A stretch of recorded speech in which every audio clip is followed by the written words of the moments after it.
Olá, pessoal, paz e bem. Vamos falar hoje sobre o discurso indireto livre. Vamos utilizar o capítulo 9, um trecho, do capítulo 9, A Morte da Baleia, para vocês entenderem o que é o discurso indireto livre. Aproveito para pedir para vocês assistirem a esse videozinho bem curto que vai descrever a morte da baleia lá no filme Vidas Secas, de Nelson Pereira dos Santos, gravado em 1963, faz um bocado de tempo, né? Então vamos lá. Antes de falar sobre o discurso indireto livre, vamos lembrar um pouquinho do que é o discurso direto. O discurso direto é aquele em que o narrador dá voz ao personagem. Então, geralmente ele diz lá: Fabiano, muito ressentido, reclama. Dois pontos. Na outra linha, travessão, e diz exatamente as palavras do Fabiano, que é o personagem. Ipsis literis, igualzinho. O discurso indireto é o discurso, é um discurso na boca do narrador. É algo que ele ouviu do personagem e que ele diz para nós nas palavras dele. Então, por exemplo, se o Fabiano disse: Boa tarde, Vitória, estava com saudades. Lá no discurso indireto, ele vai dizer: Fabiano cumprimentou Vitória dizendo que estava com saudade. Esse é o discurso indireto. Agora nós vamos ver o discurso indireto livre, que é tema desse encontro. O discurso indireto livre é a fusão do discurso direto e indireto. Justamente por causa dessa fusão do discurso direto e indireto, é que nós vamos ter uma certa dificuldade em saber quem está falando, se é o narrador ou se é o personagem. Vamos ter essa dificuldade também e sobretudo porque não há uma preocupação desse narrador em colocar marcas, sabe, essas marcas que definem os dois pontos, o travessão. Não tem nenhuma marca que define o que é a fala do narrador e o que é a fala do personagem. Então, tudo isso vai trazer uma certa dificuldade para o leitor. Porém, o leitor mais atento não terá essa dificuldade. Então, nós vamos perceber que, ao mesmo tempo, haverá intervenções do narrador e também da fala do personagem, porque é uma fusão. Ou seja, o narrador em terceira pessoa, onisciente, porque sabe tudo o que se passa no pensamento do personagem. Esse narrador em terceira pessoa onisciente, oni é tudo, todo, ciente é que sabe tudo. Onipresente, presente em todos os lugares, né? Então, ônibus está dentro da palavra ônibus também, que é um para todos, abrange todos, né? Então, o narrador em terceira pessoa, onisciente, sabendo tudo o que se passa no pensamento do personagem, funde-se a este, o que faz as falas do personagem narrador serem confundidas. Como nós já vimos, uma das características do discurso indireto livre, então, é a liberdade sintática. Por quê que é a liberdade sintática? Ele não está preocupado em deixar marcas dos dois pontos de travessão para mostrar que é direto ou indireto. Ele mistura tudo isso. Uma outra característica do discurso indireto livre, que nós acabamos já vendo aqui, mas só traduzindo, é a aderência do narrador ao personagem. Ou seja, o narrador gruda no personagem. É como se ele fosse um chiclete. Ele é o narrador ou é o personagem? Ou é as duas coisas ao mesmo tempo?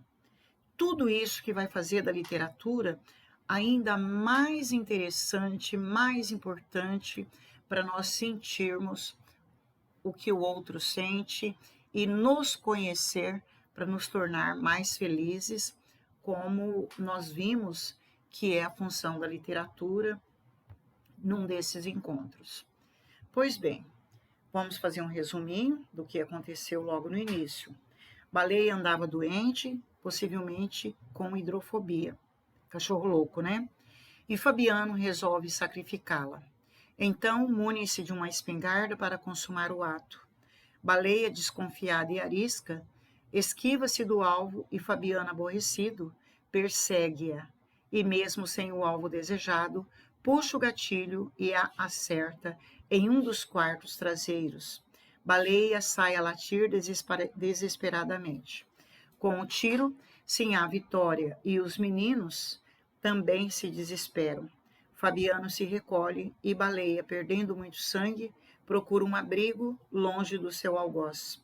Já sem forças, esconde-se ao pé de um juazeiro, num buraco onde os meninos jogavam as cobras mortas. A seguir, nós vamos ver um trecho onde ele vai relatar e descrever de maneira minuciosa, detalhada, entrando na alma da baleia, o momento da sua morte. Ou seja, ele vai narrar agora o delírio da cachorra no momento da sua morte. E aqui nós vamos vendo mais ou menos o narrador no discurso indireto, contando o que ele vê, mas ao mesmo tempo, sem a preocupação de demarcar, ele vai entrar no pensamento, na dor, no sentimento da cachorra. Por isso que eu disse que às vezes fica até difícil distinguir o que é o discurso indireto e o que é o discurso indireto, ou seja, o pensamento da cachorra dentro dessa narração dele. Mas por isso é que é preciso que a gente leia com muita atenção. Encaminhou-se aos juazeiros. Sob a raiz de um deles havia uma barroca macia e funda. Gostava de espojar-se ali. Cobria-se de poeira, evitava as moscas e os mosquitos, e quando se levantava, tinha folhas secas e gravetos colados às feridas. Era um bicho diferente dos outros. Percebam aí que o que está em vermelho, ele entrou, ele grudou no personagem. É como se ele estivesse ali a narrar o que a cachorra estivesse falando para ele. Só que vocês vejam que não há preocupação de marcas, né? De marcas sintáticas. Por isso, a liberdade sintática. Não há preocupação de colocar um travessão ou dizer que acha que a cachorra estava gostando. Vocês percebem aí o que é a liberdade sintática? Mas tudo isso tem que ser muito claro, tá? Caiu antes de alcançar essa cova arredada. Tentou erguer-se, endireitou a cabeça, estirou as pernas dianteiras, mas o resto do corpo ficou deitado de banda. Nesta posição torcida, mexeu-se a custo, agarrando-se nos seixos miúdos. Afinal, esmoreceu e aquietou-se junto às pedras onde os meninos jogavam cobras. Vocês vejam aí que aqui é o que o narrador vê. Então, aqui eu não tenho discurso indireto livre. Na verdade, aqui eu tenho discurso indireto apenas. É o narrador contando o que ele vê, aquilo que é possível ele ver. Mas agora vocês vão ver que vai haver uma mudança. Agora o narrador grudou no personagem. Eu não sei mais quem é o narrador e quem é o personagem, cachorra. Então ele diz: uma sede horrível queimava-lhe a garganta. Parece que ele está contando da cachorra, mas é como se ele estivesse dentro da cachorra, ele fosse capaz de sentir o que a cachorra sente. E esse delírio todo ele vai contar para nós. Procurou ver as pernas e não as distinguiu. Tudo bem, ela ter procurado ver as pernas, ele pode ter visto, mas saber que ela não as distinguiu é uma outra história. Vocês estão percebendo aí a mistura? Quem é o personagem e quem é o narrador? Aí ele vai dizer: um nevoeiro impedia-lhe a visão. Veja que ele já está descrevendo o delírio da cachorra bem próximo a ela se extinguir, a ela soltar esse corpo. Se soltar do corpo, o cachorro, para ser ali, não sei, um espírito, uma alma de cachorro, não sei. Pôs-se a latir e desejou morder Fabiano. Olha, ela latir, ele consegue ouvir. Mas e desejar morder Fabiano? É ele que teve vontade de morder Fabiano, é ele que sentiu o que ele de fato sentiria se estivesse no lugar da cachorra. Realmente não latia. Uivava baixinho e os uivos iam diminuindo, tornavam-se quase imperceptíveis. Abriu os olhos a custo. Agora havia uma grande escuridão. Com certeza o sol desaparecera. Veja que ela aí está nos últimos suspiros. Ela já está se desligando do corpo. Havia uma escuridão muito grande. O sol desaparecera. Aqui eu tenho uma metáfora, né? Que o sol aqui lembra a luz, que lembra a vida. A escuridão, como ele desapareceu, lembra a morte. Os chocalhos das cabras tilintaram para os lados do rio. Aqui já é o que a cachorra... Não está em vermelho, porque eu esqueci de colocar, mas vocês já sabem que é a voz da cachorra. Os chocalhos das cabras tilintaram para os lados do rio. O fartum do chiqueiro espalhou-se pela vizinhança. Baleia assustou-se. Que faziam aqueles animais soltos de noite? A obrigação dela era levantar-se, conduzi-los ao bebedouro. Franziu as ventas procurando distinguir os meninos. Estranhou a ausência dele. Veja que aí, já no último apagar mesmo, o apagar das luzes, o narrador se mistura ao personagem e diz que ela se assusta, porque é como ele se sentiria no lugar da cachorra.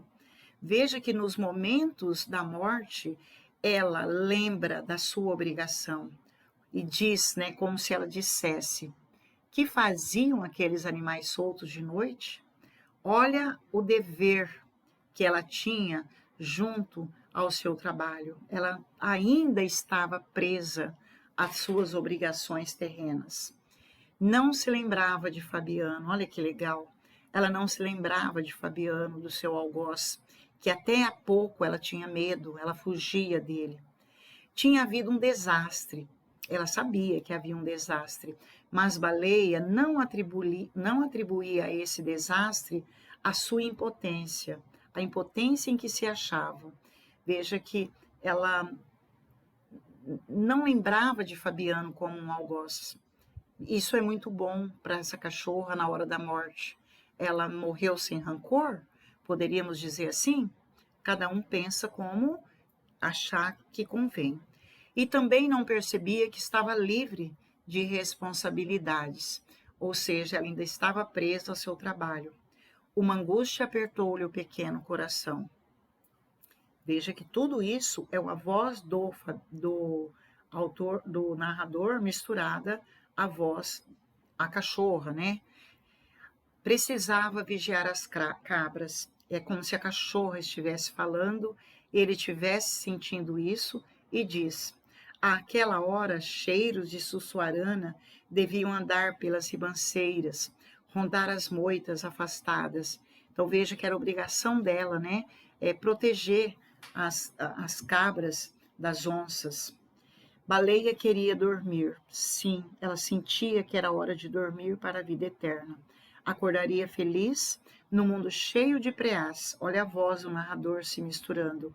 E lamberia as mãos de Fabiano. Que bacana, totalmente sem rancor, ou então totalmente capaz, né, de compreender porque Fabiano fez aquilo com ela.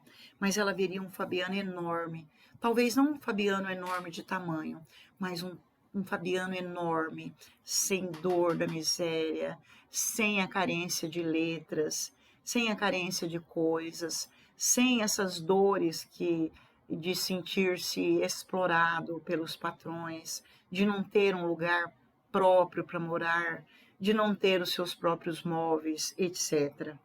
O mundo ficaria todo cheio de preás, gordos, enormes. Tudo que ela queria, ela teria ao fechar os olhos definitivamente. Viver sem a fome. Pessoal, espero que vocês tenham entendido o que é o discurso indireto livre. Fiquem bem.